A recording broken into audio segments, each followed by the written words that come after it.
So I'm going to start off with what does this logic do? Well, this is an OR gate on toggle, and it's either going to give a 0 output or an output of 1 into these things, which switches which mode the sensors are in. If it's in mode 1, then this will give a 1 output instead of a 0 output into this, which is multiplying the sensor, which are right here. Their offset is right next to each other, so it's like dead center. But it is multiplying the sensor's output by 1 instead of 0, which then, like, triggers this. Meanwhile, this one is now set to 0, so if I spawn it in, the right one is set to 1, and the left one is set to 0. That means that it is in normal mode, but if I toggle it, we switch which sensor we're using, and now I can only see builds. Here, I had an engine on the back of that for some reason, but now W and S doesn't even do anything. I have Q and E for turning. And I can aim over there. It's going to be a 0.48 angle into the servo. If I aim at something further, it'll be like a higher angle. In fact, I can move this build over here further away. I tried to get it in it to swap priorities on the seat. But here, let's put this all the way over here. I think this is within the range. And then I can fly over here. And then I can switch to build only mode, fly over here.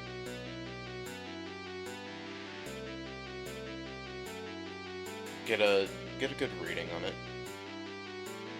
It's being weird.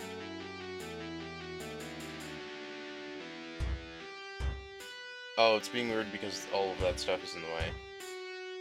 So re-repair this way.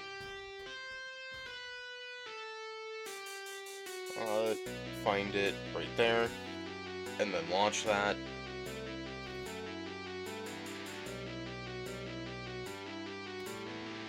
And it blows it up. So it is completely automated on the distance. So I've gone ahead and hooked up some manual controls just to explain how I did this, but basically what I did to make this was I went at a 45-degree angle, and then I I launched it and saw how far it went, and it went about 230 meters, which is now what the sensors are set to, and then they're unnormalized. So anything within that 230 meters, the 230 will be max distance, and let's say 115, which is half of that, would be 0.5 distance, which is about linear to how these servos need to be set up. Although it wasn't exactly perfect, so I have tuned them to be 10 degrees less angling than that. And at this setup, this just kind of works perfectly. The piston settings are all negative 100, auto reset, and just right-click on the negative one.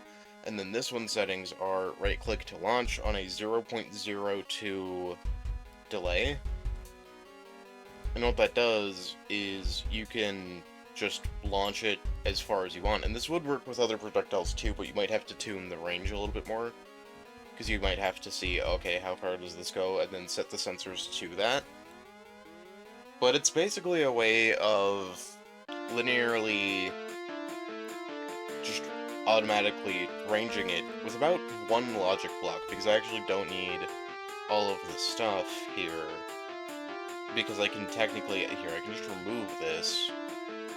Remove that, remove that. Which one of these detects builds? Remove that one. Set the sensor offset to 0. And then I can just hook this directly into these. And directly into this. And then, this is just how the normal one works without only detecting blocks. But that is 95 meters away, which is 0.41, the distance of 230. So it sets the arms to that, like the servos to that, and then that's the angle that it needs to fire for the projectile to arc to go hit that. And what I want to do with this is I want to make it automated. So I've only made it detect blocks now. The sensor offset is 0.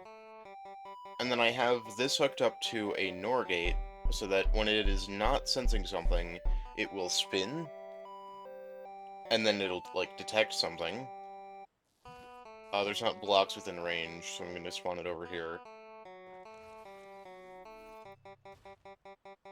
Okay, so then it's gonna spin around until it detects those blocks there. It didn't detect them for long enough, though. Okay, so now it spins around until it detects blocks, which it will over there. Right when it gets around there, and then it'll stop, angle to that. Now I just need to make it fire after a delay of it angling to that. Okay. So I'm gonna use like, this thing, and then I'm gonna use rounding to ceiling. And what that will do is it will round whenever this gets an output to 1, it'll just trigger a 1 output whenever that gets it, like, whenever that sees something. And then I can use that and then make this negative, run it into, well, it's not an X or a gate, because those are being finicky with programming recently, but it's just a normal OR gate on -1, which I can then link into all of these after a delay of, let's say, 0.5 seconds so that they can have time to angle. Then we need another one of these, not linked into the pistons, linked into this thing on positive. And then what that should do is, here, I'll just spawn it this way. When it sees a build, it will angle and then fire. Cool. It will then keep firing because I need to hook the fire control also into that. And I need to make this have a delay of, like, 0.2. So if I repair here, it should angle fire. Okay. What happens if I remove that entirely? Then I'll repair here.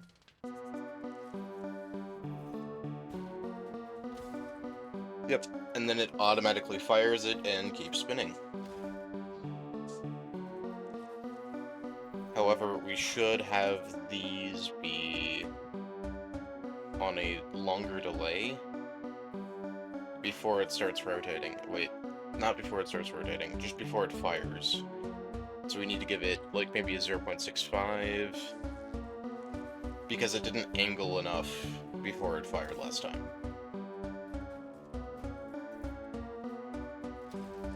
I think it's retracting it too quickly. Okay, so I fixed that by lowering the speed of the angling servos, and then I increased the angle. It doesn't work on long-range targets as well now, because it's still flicking it, like, back to starting position before it's finished firing, which does affect the projectile. I'm gonna see if I can fix that real quick. Okay, so I think I managed to fix that by making it rotate after a bit, so it can fire, and then it will rotate. So it's gonna rotate around. It hit that. It hit that just fine. It's gonna see this. Why didn't the pistons fire there? That's confusing. Maybe some logic got damaged from before?